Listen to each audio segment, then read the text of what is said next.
할렐루야. 오늘도 하나님 우리와 함께 하시는 복되고 좋은 날입니다. 평강의 주께서 칭의 때마다 일마다 늘 여러분에게 평강 주시기를 간절히 축원합니다. 사랑하는 성도 여러분, 오늘은 우리 교회 14주년 되는 생일입니다. 사람으로 치면 14살이 어떤 때입니까? 중학교 1학년이거든요. 중학교 1학년은 어떤 때예요? 일부 예배 때도 사춘기요 그러시더라고요. 그렇죠. 중학교 1학년은 사춘기입니다. 사춘기를 지금 접어들어서 지나고 있거나 우리가 그토록 무섭다고 하는 중2병을 앞두고 있는 그 시기가 이제 딱 14살 그때죠. 그런데 여러분, 이 사춘기라고 하는 그 시기는 열정이 넘치기 때문에, 그리고 에너지가 넘치기 때문에 성장하고 있다는 증거로 나타나는 것들입니다. 그러니 우리 상무무등교회도 14살 되는 지금 사춘기와 같은 그런 어려움도 있지만 가장 열정적이고 역동적이고 또 에너지가 넘치고 성장하여 가는 시기인 줄로 믿습니다. 우리 하나님께서 우리 상무무등교회를 통하여서도 하나님의 역사를 이루어 가실 줄로 믿습니다. 14년을 돌아보니까 기쁜 일, 좋은 일 참 많았어요. 기쁘고 좋은 일 감사드렸습니다. 그런데 또 기쁘고 좋은 일보다도 목회자의 마음에는 또 안타깝고 또 아쉽고 또 고통스러웠던 것들이 더 기억에 남는 거예요. 특히나 이 질병으로 아파하는 성도님들에 대한 기억이 참 많이 남아요. 함께 기도하며 또 병원에 갔던 일, 응급실에 갔던 일, 그런 기억들. 또 사업의 힘든 고비로 인해서 또 함께 기도하던 일들, 자녀의 문제, 가정의 문제로 함께 울고 기도하던 것들 다 떠오릅니다. 여러분, 그러나 그 모든 눈물들이 다 모여서 우리 상무무등교회를 여기까지 든든하게 만든 줄로 믿습니다. 감사한 것은 그 모든 상황 순간마다 하나님이 함께 하신 것입니다. 하나님께서 그냥 우리만 견디라고, 우리만 버텨보라고 하신 것이 아니라 그 모든 고통과 아픔의 순간에 하나님이 강하게 역사하여 주셨습니다. 그래서 오늘 24년이 되기까지 오늘 하나님께서 돌봐 주시고 사랑하여 주시고 붙들어 주신 것을 오늘도 감사하지 않을 수 없습니다. 이제 14주년을 맞아 우리가 앞으로 더 어떻게 우리 하나님의 은혜를 증거하는, 하나님을 기쁘시게 하고 이웃들을 행복하게 하는 교회가 될까 하는 것을 오늘 에베소서 4장 말씀을 통해 온전하게 연결되어 가는 교회를 통해서 우리가 감당할 수 있기를 간절히 소망합니다. 오늘 본문은 에베소 교회를 위해 사도 바울이 감옥에서 쓴 편지입니다. 에베소는 지금도 유적지로만 남아있는데도 가보면 너무너무 큰 도시였습니다. 수만 명이 들어가는 원형 경기장이 있습니다. 그 수만 명이라고 하는 것은 그 당시에 그 도시에 사는 인구의 10분의 1입니다. 만약에 10,000명이 들어가는 극장이 있다면 인구가 10만 명 이상이라는 거고, 5만 명 들어가는 극장이라고 하면 50만 명이 거기에 살았다는 거예요. 그런데 그 에베소에는 그 당시에 50만 명 이상 살았을 것으로 추정이 됩니다. 왜요? 항구를 끼고 있고, 항구가 있다 보니까 물자가 이동하고 돈이 움직이니까 각 나라 민족이 다 그곳에 모였습니다. 여러분, 그러면 각 나라 민족 사람들이 다 모이고 돈이 모인 곳은 평화로울까요? 시기와 다툼이 있을까요? 평화로울까요? 아니면 싸움이 일어날까요? 그런 곳이 바로 에베소였습니다. 그런데 교회 안에서도 그런 아픔이 있었습니다. 에베소 교회가 유대인들 출신 성도들도 있고 이방인 출신 성도들도 있었습니다. 그러니 살아온 과정이 다르기 때문에 누가 맞고 틀린 것이 아니라 살아온 과정이 다르기 때문에 어떤 사람들은 전통이 중요해 라고 말하는 유대인들이 있는가 하면 우리의 경험은 그게 아니야, 우리의 사상은 그게 아니야 라고 말하는 헬라인도 있고 또 다른 이방인들도 있습니다. 그래서 에베소 교회 안에 여러 가지 갈등도 존재했다는 것입니다. 그래서 이 소식을 들은 사도 바울이 감옥에서 에베소 교회에 편지를 썼습니다. 그게 뭡니까? 사랑하는 에베소 교회 성도 여러분, 우리는 남남이 아니라 우리는 예수 그리스도 안에서 한 몸입니다. 예수 그리스도가 머리 되시면 우리는 예수 그리스도의 지체입니다. 이것을 에베소 교회에 끊임없이 증거한 것이 바로 이 에베소서입니다. 여러분, 오늘 14살이 된 우리 상모무등교회도 주신 하나님의 음성 아니겠습니까? 우리는 한 몸으로 그리스도 머리 대신 그리스도 안에서 우리는 그리스도께서 원하시는 뜻대로 우리 하나님의 영광을 위해 살아가야 할 줄로 믿습니다. 자, 그러면 어떤 교회가 되어야 하냐? 사도 바울이 그 에베소 교회를 향하여 온전하여지라라고 오늘 권면하고 있습니다. 오늘 12절 말씀 함께 읽어보십시다. 이는 성도를 온전하게 하여. 그 앞에 보면 여러 가지 성령의 은사도 나오고 직분도 나옵니다. 우리가 오늘 읽었던 것처럼 어떤 사람은 사도로, 선지자로, 복음 전하는 자로, 목사로, 교사로 다 부름받았는데 그것이 다 다르다는 게 아니라 쓰임이, 사명이, 은사가 다른 것입니다.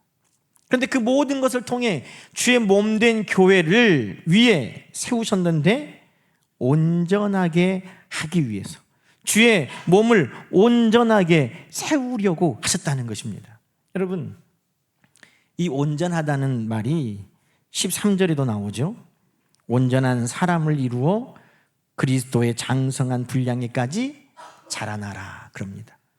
그러니 교회는 어떻게 해야 됩니까? 그리스도 안에서 온전한 몸을 이루어야 되는 것입니다. 그런데 이 온전하다는 단어가 헬라어에 카타르티스모스라는 단어입니다. 그런데 이 단어를 딱 들으면 그 당시 사람들은 세 가지 의미를 생각했습니다. 세 가지 의미. 하나는 뭐냐 하면 뼈를 제자리에 맞추어 넣다는 겁니다. 부러진 뼈든 탈골된 뼈든 뼈를 제자리에 끼워 넣는다. 이게 이 온전하게 한다는 카타르티스모스라는 단어입니다. 또 두 번째 의미는 찢어진 것을 꼬맨다라는 뜻이 있습니다. 세 번째는 상처 입고 얼룩진 그것들을 다 닦아서 그것을 없애고 화평하게 치유한다라는 뜻이 있습니다. 자, 여러분, 교회는 어떤 곳입니까? 교회는 온전하게 하는 곳입니다. 의학적으로 어긋난 뼈와 같은 그 고통이 있는 성도들을 다시 그 고통에서 벗어나서 온전한 사람으로 성장할 수 있도록 만드는 곳이 교회라는 겁니다. 지난 겨울에 제 아들이 2층에서 이렇게 1층으로 주일날 내려오다가 미끄러졌어요. 그런데 미끄러져가지고 이 발가락 위에 있는 세밀한 뼈가 골절이 됐어요. 엑스레이를 보니까 이게 뼈 조각인가 할 정도로 작은 뼈가 골절이 돼서 떨어졌어요. 그런데 그 작은 뼈 때문에 사람이 못 쓰게 돼버렸어요. 서 있지를 못해요. 아파가지고 막 다리가 띵띵 붓고. 왜 그래요? 마땅히 붙어 있어야 될 곳에서 떨어지니까 그 작은 뼈 조각이 떨어진 것도 그렇게 아픈 거예요. 그래서 그것이 제자리를 들어가고 붓고 해야 이제 고통에서도 벗어나고 다시 힘을 쓸 수 있는 거죠. 여러분, 우리의 인생이 제자리를 벗어나는 것은 고통입니다. 죄는 우리가 있어야 할 그곳에서 벗어나게 만들었습니다. 창세기에 보면 아담과 하와가 죄를 짓고 하나님께서 아담아 네가 어디 있느냐 찾으십니다. 왜? 있어야 할 그곳에서부터 벗어나 버렸거든요. 그 벗어나버린 뼈를 다시 제자리에 맞추는 것이 온전하게 하는 카타르티스모스라는 단어인 것입니다. 교회는 뭐 하는 곳입니까? 하나님으로부터 있어야 할 그곳에서 떨어져서 고통당하고 힘을 쓰지 못하는 우리의 인생을 다시 뼈를 맞추는 것처럼 하나님 가까이, 하나님 곁으로 우리를 다시 이끌어 우리가 있어야 할 자리에 우리가 있게 함으로 우리를 고통에서부터 벗어나게 하는 곳, 그것이 바로 교회입니다. 여러분, 누가복음 15장에 보면 탕자의 비유가 나옵니다. 여러분, 탕자는 아버지의 집에서 그가 사랑받는 둘째 아들로 지냈습니다. 그런데 그가 아버지의 유산을 달라 하여 성경에 보면 멀리 의도적으로 아버지로부터 떠나갔다는 것입니다. 그 뼈가 미세하게만 떨어져 있어도 고통스럽고 온전하게 힘을 쓰지 못하는데 있어야 할 그곳이 아니라 의도적으로 멀리 떠나버린 그 둘째 아들의 삶이 어떠했는지 여러분, 성경은 우리에게 말하고 있지 않습니까? 고통스러웠습니다. 그의 삶이 어그러졌습니다. 그가 어떻게 회복합니까? 다시 아버지의 집으로 돌아옴으로 그의 삶이 회복되는 것입니다. 아버지가 그의 손에 가락지를 끼워주고 다시 아들의 자리에 그를 끼워 맞춤으로 그의 삶이 회복되고 그의 고통에서 벗어나고 그가 아들의 지위를 다시 누리게 된 것입니다.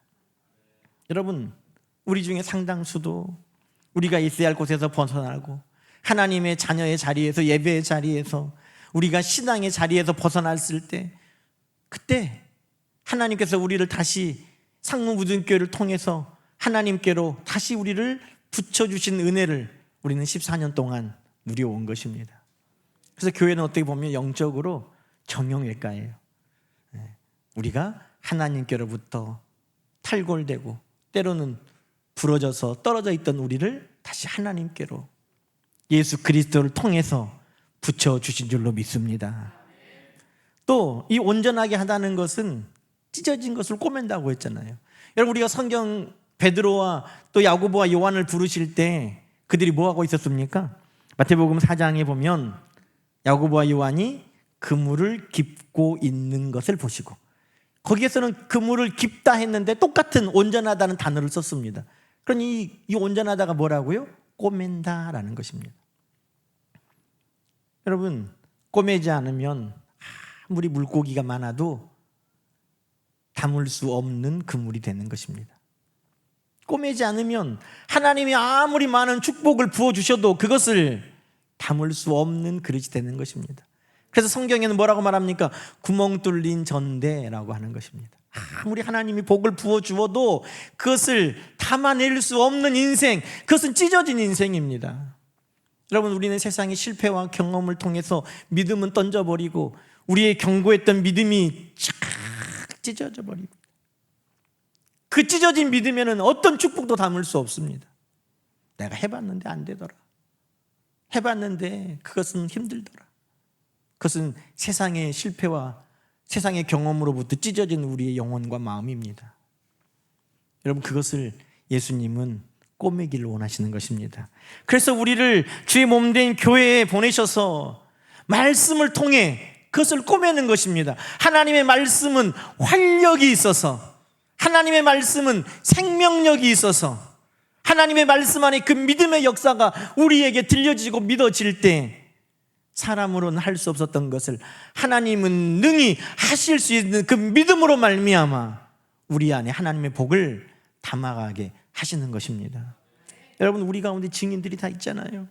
내 경험으로는 안 될 일을 하나님이 해주시고 내 생각으로는 불가능한 일들을 하나님 이루어 가시는 것은 하나님께서 우리 찢어진 마음과 영혼의 말씀으로 그것을 꿰매어 주시고 하나님의 축복을 담게 하신 줄로 믿습니다.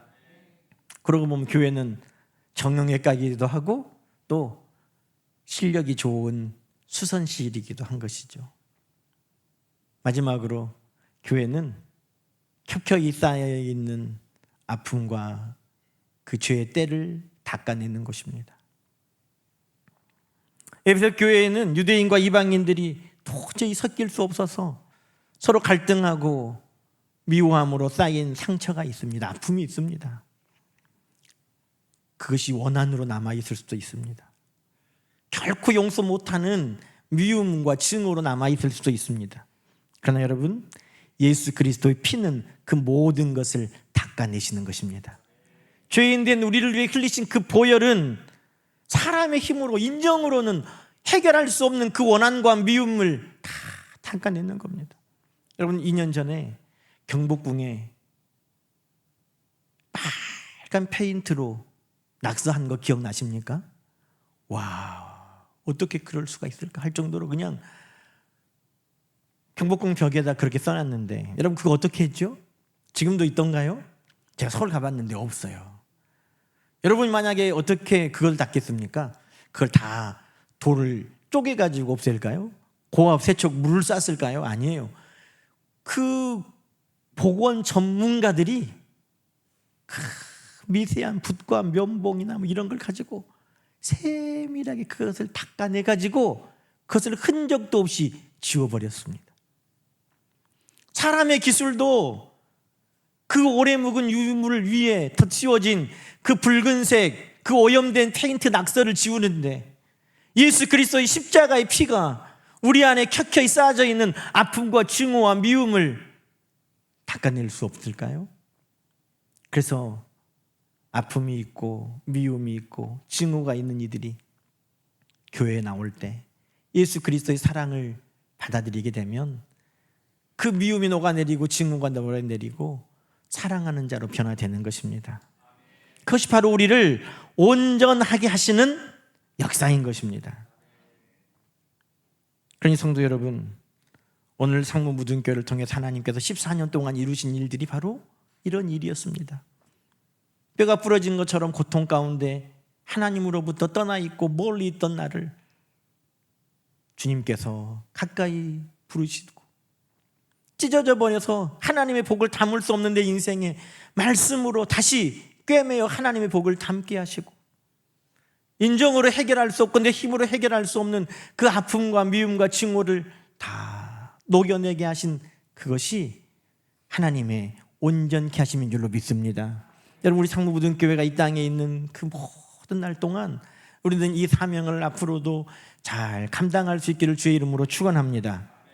여러분, 이러기 위해서는 오늘 본문에 보니까 마디라는 게 필요하더라고요. 마디. 여러분 오늘 성경 말씀 볼까요? 15절부터 한번 읽어보십시다. 오직 사랑 안에서 참된 것을 하여 범사에 그에게까지 자랄지니 그는 머리니 곧 그리스도다. 그에게서, 그가 누굽니까? 그리스도에게서 온 몸이 도움을 받고 연결되고 결합되고 성장하기 위해서 거기에 사이에 뭐가 있어요 지금? 마디를 통해서. 뭐를 통해서? 마디를 통해서. 여러분, 주님의 교회가 온전하게 하기 위해서 뼈를 붙이는 정형외과가 되고 찢어진 것을 수선하는 수선실이 되고 보건 전문가들의 보건실이 되기 위해서는 뭐가 필요하다? 마디가 필요하다는 것입니다. 마디. 여러분, 이 마디가 뭡니까? 예수 그리스도의 사랑의 통로, 바로 사람을 이야기하는 것입니다. 여러분, 과학이 발달하면서 성장하기 위해서는 우리 몸에 마디마디마다 있는 성장판이 있다는 것을 알게 됐습니다. 그 마디가, 성장판이 다치지 않고 열려 있어야 성장도 해 나가는 것입니다. 또 그냥 나이 들면 아픈 줄 알았더니 과학이 발달하면서 보니까 뼈와 뼈 사이에는 연골이 있어서 그것이 뼈와 뼈가 부딪히지 않도록 완충 역할을 하고, 그래서 성장한 그 위에도 힘을 내고 온전하게 살아갈 수 있도록 우리를 만들어 간다는 것입니다. 그게 뭐예요? 마디의 역할이에요. 그런데 성경에 이미 그리스도에게서부터 흘러나온 그 모든 사랑이, 도우심이 온전하게 연결되고 결합되어 성장하기 위해서는 뭐가 필요하다? 마디가 필요하다고 말씀하고 있는 것입니다. 그럼 마디는 누굽니까? 마디는 바로, 따라하세요, 내가 마디입니다. 여러분 옆에 계신 분이 누구예요? 마디예요. 여러분, 마디가 뭐 하는 겁니까? 다른 게 아니에요. 성도들이 힘들고 아파하는 일이 있으면 전화해 주는 거예요. 문자 보내주는 거예요. 집사님, 권사님, 장로님, 건강이 안 좋으시다면서요, 기도하고 있어요. 이게 마디예요. 예수 그리스도의 사랑이 흘러가는 통로, 그게 마디입니다. 누가 고민하는 일이 있으면 잘 먹어야 힘을 내지 짜장면이라도 사주는 그분이 마디예요. 그분을 통해서 성장하게 되고 그분을 통해서 고통이 완충되는 일을 하나님은 우리 모두를 통해서 감당하게 하셨다는 것입니다. 우리만 마디가 필요한 게 아니에요. 출애굽기 17장에 보면 모세가 하나님을 향하여 두 손을 들고 기도할 때에 그 모세를 돕는 아론과 훌이 그때 모세의 마디였어요. 하나님의 역사가 흘러 들어올 수 있도록 그를 도와주는 역할을 감당했던 것입니다. 그러니 오늘 우리 모두가 마디를 통해 여기까지 왔어요. 여러분 돌아보면 그래, 내가 힘들었을 때 나를 붙들어주는 마디가 있었지. 제가 학교 다닐 때도요 그런 친구들이 있었어요. 제가 신학대학교에 입학했는데 신학대학교에 1학년 때 제가 적응을 잘 못했어요. 그래서 방황할 때 제 신학교 1학년을 잘 도와준 친구들이 있었어요. 그 친구들이 전화해주고 안부를 전해주고 제가 당황한 게 고등학교 때는 1교시만 어디 학생이 안 보이면 당장 선생님이 찾고 난리잖아요. 대학교는 갔더니 하루를 안 가도 집에 전화가 와요. 제가 하루 학교를 결석했거든요. 대학교 때. 제가 그날 얼마나 집에 전화 올까 봐 조마조마했는지 그 밤에 조대한 학생이 오늘 학교 안 왔습니다 하고 집에 전화 올까 봐 막 마음을 졸였다니까요. 근데 대학교는 그런 거 없더라고요. 이 빠져도 누가 뭐라고 안 하는구나. 이 꽉 메어 있다가 풀려버렸는데 이걸 적응이 안 됐어요. 그런데 그때 저를 잘 붙들어준 친구들이 얼마나 고마운지 몰라요. 그게 바로 마디인 것입니다. 여러분 우리가 지금까지 신앙생활을 해오면서 우리가 지금까지 살아오면서 마디가 없이 여기까지 온 사람은 아무도 없어요. 그것이 사회생활이든 신앙생활이든 모든 곳에 하나님께서 예비하신 마디들을 통해서 오늘 우리가 여기까지 자라도록 하나님이 도와주신 것입니다. 그럼 이제는 우리가 다른 사람의 마디가 되어 주어야 합니다. 권사님 내가 기도하고 있습니다. 집사님 힘내십시오. 할 수 있습니다. 하나님께서 반드시 역사하실 겁니다. 여러분 이 모든 일들이 하나님께서 우리를 마디가 되어 쓰시고자 하시는 하나님의 이끄심인 것입니다. 여러분 3년 전에 철근이 없어가지고 무너진 아파트 뉴스 여러분 다 아시죠? 그런데 사실은 조사해 보니까 철근이 없어서가 아니었어요. 철근은 있었는데 결합근이 없었대요. 부족했답니다. 결속이 부족한 그 철근이 제 역할을 하지 못한 거예요. 그러니 아무리 많은 철근을 갖다 놓아도 결합되지 않은 철근은 무용지물이었습니다. 여러분 마디는 이와 같이 우리 모두를 결속해주는 결속선과 같습니다. 그 1,000원짜리 결속선이 없어가지고 그 아파트가 무너지는 게 말이 됩니까? 그런데 주의 몸된 교회에도 도처 구석구석에 이 마디들이 있는 것입니다. 교회 안에만 있습니까? 하나님과 우리 사이에도 마디가 되어 하나님과 우리 사이를 연결해 주는 성도들이 있습니다. 금요일에 나그네들을 돕고 식사 봉사하고 그들을 따뜻하게 맞아주는 그분들이 마디인 것입니다. 여러분 이 마디를 통해서 하나님은 지금도 하나님의 나라를 확장시켜 가고 계십니다. 여러분 우리 주님이 바로 마디로 이 땅에 오신 것입니다. 가장 낮은 이곳에 가장 연약한 모습으로 오신 주님은 하나님과 나 사이에 마디가 되어주셔서 우리를 하나님께로 단단히 묶어주셨고 연결되게 해주셨고 우리가 그리스도의 사람으로 자라나도록 지금도 우리를 도와주고 계시는 것입니다. 여러분 이제는 이 일을 누가 해야 합니까? 14년 동안 이제 성장시켜 주신 그 하나님의 은혜, 그 은혜를 기억하며 우리가 이 사회에 하나님과 세상 사이의 마디가 되고 고통받는 이들 사이의 마디가 되고 성도들 사이에 우리가 마디의 역할을 잘 감당해야 할 줄로 믿습니다. 이제 우리 모두에게 주신 하나님의 은혜를 이제 함께 감사하십시다. 14년 동안 우리 주님께서 우리를 온전하게 해주셨구나. 우리를 있어야 할 자리에 다시 회복시켜 주시고, 찢어진 우리를 다시 꼬매어 주시고, 우리의 상처를 다시 닦아 주셨고, 우리를 온전한 교회로 세워 주시는구나. 우리 감사하면서 그런 교회가 앞으로도 계속되도록 기도해 주십시오. 그리고 우리 주님이 우리의 마디가 되었고, 성도님들이 서로 마디가 되어서 그리스도의 장성한 분량에 자라게 하셨다면, 이제 더 힘써서 하나님과 세상 사이에 내가 마디가 되고, 고통받는 모든 이들에게 내가 마디가 되어 그리스도의 사랑을 흘려보내리라 결단하면서 오늘 우리 하나님의 말씀을 받습시다. 우리 함께 기도하겠습니다.